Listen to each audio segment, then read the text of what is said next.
রাজশাহী বিশ্ববিদ্যালয়ের সমাবর্তন প্রস্তুতিকে কেন্দ্র করে ঘটে গেল চরম বিশৃঙ্খলা। সরাসরি বার্জার কোম্পানিকে দিয়ে 3টি ভবন ও স্টেডিয়ামে রঙের কাজ করানোয় স্থানীয় ঠিকাদারের ক্ষোভ রীতিমতো শোডাউনের রূপ নেয়।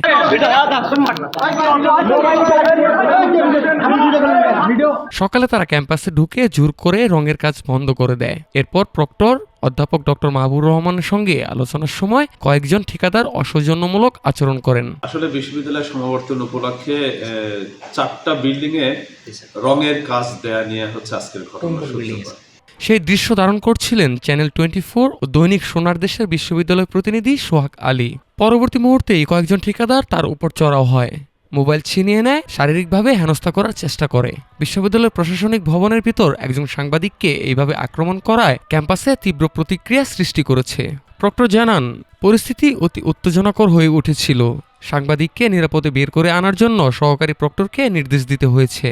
কোয়ালিটি ওয়ার্কের জন্যই ভালো যেন গুণগত মান থাকে এই বিবেচনা করে বার্জারের সঙ্গে এই বিষয়ে যে কমিটি ওনারা হচ্ছে তাদের সঙ্গে চুক্তি করে এই কাজ করা।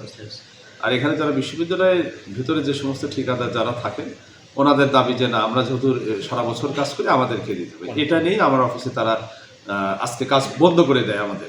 তা আমরা কাজ আবার চালু করি, ওনারা আবার বন্ধ করার চেষ্টা করছে। পরবর্তীতে আমি ওনাদেরকে ডাকি কথা বলার জন্য।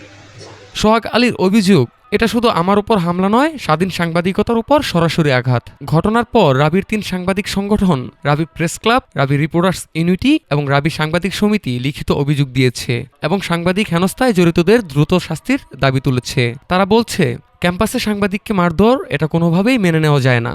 অপরাধীদের দৃষ্টান্তমূলক শাস্তি দিতে হবে। তার মোবাইল কেড়ে নেওয়া হয়েছে। সে ভিডিও করার চেষ্টা করছে যে সাংবাদিকরা আমার রুমে আসবে, আমার শিক্ষার্থীরা আমার কাছে আসবে, আমার পাশে দাঁড়াবে। এবং পরবর্তীতে যখন দেখলাম তাকে অবরুদ্ধ করে রাখার চেষ্টা করা হয়েছে, তখন আমি 2জন সহকারী প্রক্টরকে আমি ইশারা দিয়ে দ্রুত তাদেরকে বললাম যে ও কিন্তু আমাদের শিক্ষার্থী এবং সাংবাদিক, ওকে ওখান থেকে রেস্কিউ উদ্ধার করে নিয়ে আসে। পরে তখন তাকে নিয়ে এসে এই সোফাতে বসানো হয়। বিশ্ববিদ্যালয় প্রশাসন জানিয়েছে, সমাবর্তনের জরুরি চাপ ও কাজের গুণগত মান বজায় রাখতে সিন্ডিকেটের অনুমোদন নিয়ে বার্জার কোম্পানিকে দায়িত্ব দেওয়া হয়েছে। এখানে কোনো নিয়ম ভঙ্গ হয়নি। দিনব্যাপী উত্তেজনার পর বিশ্ববিদ্যালয় কর্তৃপক্ষ জানিয়েছে, আগামীকাল থেকে রঙের কাজ পুনরায় শুরু হবে। সমাবর্তন 17 ডিসেম্বর। এখন সময়ের সঙ্গে পাল্লা দিয়ে কাজ শেষ করাই হচ্ছে সবচেয়ে বড় চ্যালেঞ্জ। রাজশাহী বিশ্ববিদ্যালয় থেকে হালাত হয়েছে চাকের তথ্যচিত্রে মুকসুদুল হাসান মিঠু, ঢাকা টুডে।